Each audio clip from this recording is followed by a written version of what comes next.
मुंबईतील आझाद मैदानामध्ये समग्र शिक्षा अभियानांतर्गत काम करणाऱ्या शिक्षकांचं गेल्या 17 दिवसांपासून आंदोलन. सरकार शिक्षकांच्या मागण्यांकडे दुर्लक्ष करत असल्यामुळे आंदोलनकर्ते आक्रमक. साताऱ्याच्या कराडमध्ये छत्रपती शिवाजी महाराजांच्या स्मारकासमोर सर्वपक्षीय कार्यकर्त्यांचं आंदोलन. सातारा जिल्हा पोलीस प्रमुख तुषार दोशींचं निलंबन आणि जिल्हा परिषद अध्यक्षांच्या फेरनिवडीची कार्यकर्त्यांची मागणी. नाशिकच्या आदिवासी आयुक्तालयाबाहेर आदिवासी विद्यार्थ्यांचा ठिय्या. पंडित दीनदयाळ योजनेतील लाभार्थ्यांना सरसकट लाभ मिळावा या मागणीसाठी ठिय्या. 40,000 विद्यार्थ्यांची मर्यादा अट रद्द करून सरसकट लाभ देण्याची विद्यार्थ्यांची मागणी. माथेरानमधील हातरिक्षा चालकांचं बेमुदत उपोषण सुरू. उपोषणाचा आजचा 3रा दिवस. श्रमिक रिक्षा संघटनेचं गेल्या 3 दिवसांपासून प्रलंबित मागण्यांसाठी उपोषण. हातरिक्षा चालकांचं ई-रिक्षाद्वारे पुनर्वसन करण्याची मागणी. नांदेड नागपूर महामार्गावरील अतिक्रमण जेसीबीनं जमीनदोस्त करत कारवाई. दाभड गावाजवळ लागोपाठ झालेल्या अपघातामध्ये 3घांचा बळी गेल्यानंतर प्रशासनाची धडक कारवाई. मोठ्या पोलीस बंदोबस्तामध्ये अतिक्रमण जमीनदोस्त. भोंदूबाबा अशोक खरात विरोधात सोलापूरमध्ये महाराष्ट्र नवनिर्माण सेना आक्रमक. अशोक खरातच्या पोस्टरला शेणाच्या गोवऱ्या खाऊ घालत प्रतिकात्मक पद्धतीनं निदर्शनं. अशोक खरातचं कृत्य विकृत, त्याला फाशीची शिक्षा द्या अशी मागणी. भोंदूबाबा अशोक खरातच्या निषेधार्थ परळीतही तहसील कार्यालयासमोर अनिश्चित निदर्शनं. यावेळी भोंदूबाबाला फाशी देण्याची मागणी करत जोरदार घोषणाबाजी. भोंदूबाबा अशोक खरातच्या विरोधात अलिबागमधील जिल्हाधिकारी कार्यालयासमोर अंधश्रद्धा निर्मूलन समितीची निदर्शनं.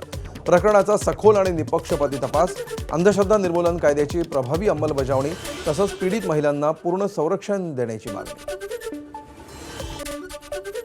आपण शिक्षक असून केवळ सुट्टीच्या दिवशी ईशान्येश्वर मंदिरामध्ये स्वयंसेवक म्हणून काम बघायचो. अशोक खरातचे कथित स्वीय सहाय्यक रमेश हिंगे यांची प्रतिक्रिया. तसंच खरातसोबत आपला कोणताही आर्थिक व्यवहार किंवा भागीदारी नसल्याचंही हिंगेंकडून स्पष्ट. अशोक खरातबाबत प्रश्न विचारताच मंत्री जयकुमार रावलांचा काढता पाय. पर्यटन मंत्री असताना जयकुमार रावलांकडून खरातच्या संस्थेला 1.5 कोटींचा निधी. प्रश्न विचारताच रावल विधिमंडळाच्या पायऱ्यांवरून धावले. खरातचे रंगेल व्हिडिओ डिसेंबरमध्येच बाहेर. पीडितेनं व्हिडिओ पाठवणाऱ्यांविरोधात 3 महिन्यांपूर्वीच शिर्डीमध्ये केली होती तक्रार. मात्र 3 महिन्यामध्ये खरात विरोधात कारवाई नाही, त्यामुळे पोलिसांच्या भूमिकेवर प्रश्नचिन्ह. अशोक खरात प्रकरणामध्ये एसआयटीची नाशिकच्या इगतपुरी तालुक्यातील नांदगाव बुद्रुक गावामध्ये झाडाझडती. खरात याच ठिकाणाहून काळी जादू आणि पूजा विधीसाठी लागणारं सामान आणत असल्याचा एसआयटीला संशय.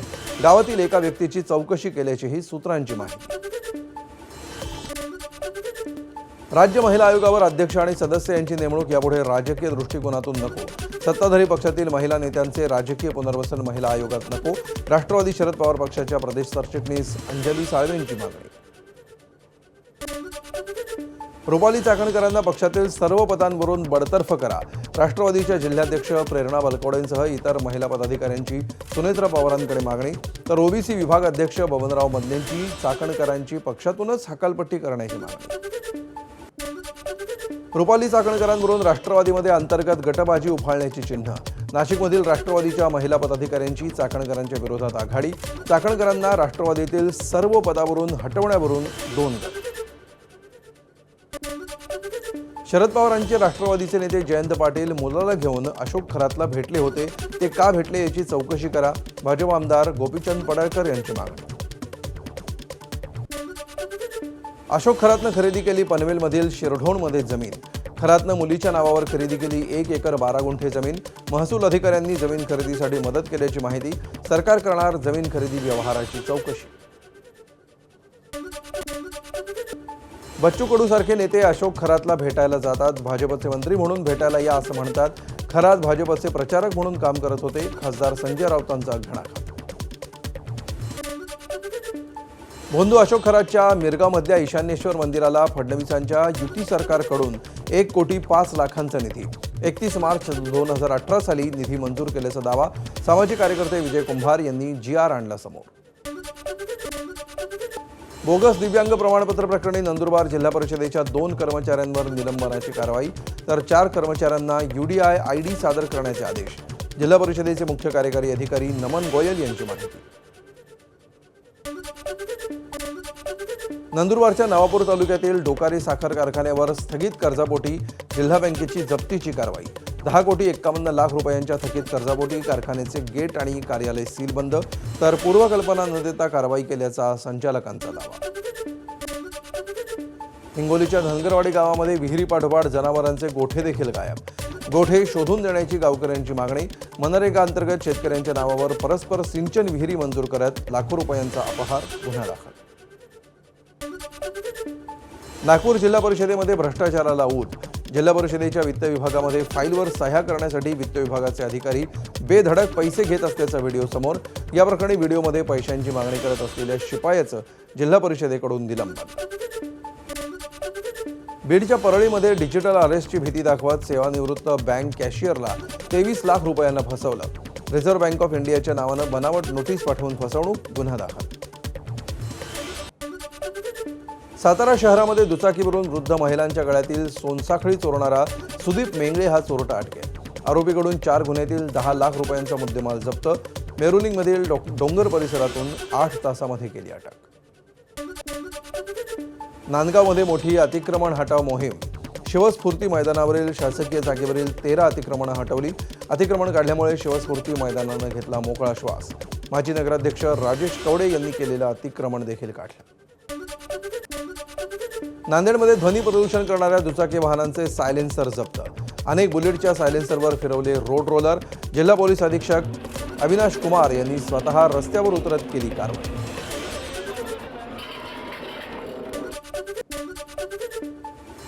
सोलापूरमधील स्वामी समर्थांच्या अक्कलकोट नगरीमध्ये प्रत्येक गुरुवारी मांस विक्री राहणार बंद। नगराध्यक्ष मिलन कल्याण शेट्टी यांचा महत्त्वपूर्ण निर्णय। भाविकांकडून निर्णयाचं स्वागत। गोंदियाहून नागपूरच्या दिशेनं कत्तलीसाठी नेल्या जाणाऱ्या 22 गोवंशांची सुटका। भंडाऱ्याच्या लाखनी पोलिसांची सिनेस्टाईल नाकाबंदी करत कारवाई। ट्रक चालक ताब्यात, पोलिसांकडून गुन्हा दाखल। शॉपिंग सेंटरमध्ये भीषण आगीमध्ये 3 दुकानं जळून खाक। अहिल्यानगरच्या शेवगाव तालुक्यातील बोधेगावमधली घटना। सोने, चांदी, भांडी आणि फर्निचरच्या दुकानदारांचं लाखो रुपयांचं नुकसान। नागपूर शहरातील संघ मुख्यालय, दीक्षाभूमी यासारख्या संवेदनशील ठिकाणांसह वेगवेगळ्या चौकामध्ये 3686 सीसीटीव्ही स्मार्ट सिटी प्रकल्पाअंतर्गत लावण्यात आले सीसीटीव्ही। मात्र यापैकी 1176 सीसीटीव्ही पूर्णतः बंद। बारामती विमानतळावर अजित पवारांच्या अपघाताप्रकरणी कर्नाटकमध्ये 0 FIR दाखल। बंगळुरूचे पोलीस महानिरीक्षक पी हरिशेखरन यांचं महाराष्ट्र डीजी ऑफिसला पत्र। कर्नाटकमध्ये दाखल 0 FIR आता महाराष्ट्र पोलिसांनी बारामती ग्रामीण पोलीस ठाण्यामध्ये वर्ग करण्यासाठी पत्र। अजित पवारांच्या विमान अपघाताची चौकशी सुरू आहे। चौकशी पूर्ण झाल्यावर गुन्हा दाखल होईल। गृहराज्यमंत्री योगेश कदम यांची माहिती। सरकारला FIR करायचा नाही असा चुकीचा मेसेज दिला जात असल्याचंही केलं स्पष्ट। बारामतीमध्ये भारनियमन केलं जातंय। रोज संध्याकाळी 6 ते रात्री 10 वाजेपर्यंत भारनियमन। मात्र भारनियमनाची वेळ बदलण्याची युगेंद्र पवारांची मागणी। अधिकाऱ्यांची भेट घेऊन केली चर्चा। शक्ती कायद्याचा मसुदा केंद्र सरकारला पाठवला। मात्र BNS मध्ये शक्ती कायद्यातील सर्व तरतुदी घेतल्या आहेत। 2 तरतुदींचा मात्र समावेश नाही। त्या पुन्हा केंद्र सरकारकडे पाठवणार, मुख्यमंत्री देवेंद्र फडणवीस यांची माहिती।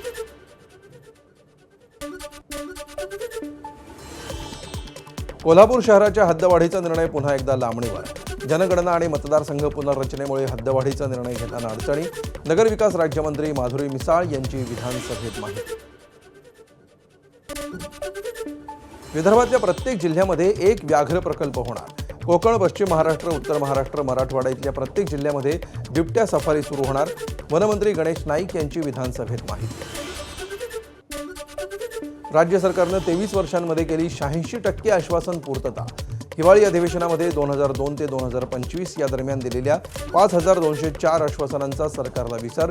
23 वर्षांमध्ये सरकारकडून विधिमंडळ सभागृहामध्ये 36124 आश्वासनं। पूर्ततेसाठी 90 दिवसांच्या कालमर्यादेचं होतंय उल्लंघन।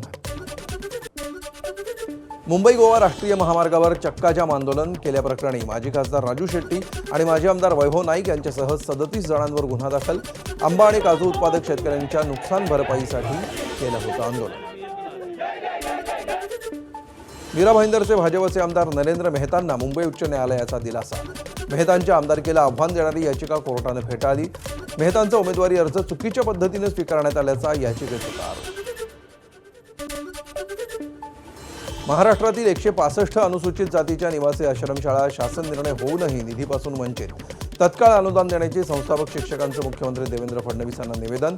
50,000हून अधिक विद्यार्थी आणि 4,000पेक्षा अधिक शिक्षक कर्मचाऱ्यांचा समावेश.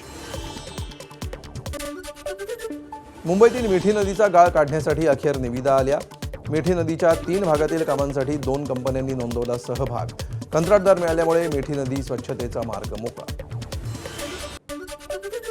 धाराशिवमध्ये उन्हाचा पारा 37 अंशांवर. वाढत्या उन्हामुळे आरोग्य विभाग अलर्ट मोडवर. खबरदारी उपजिल्हा रुग्णालय तसंच ग्रामीण भागातील 13 रुग्णालयांमध्ये उष्माघाताच्या रुग्णांसाठी शीतकक्षाची व्यवस्था. एबीपी माझा, उघडा डोळे बघा नीट.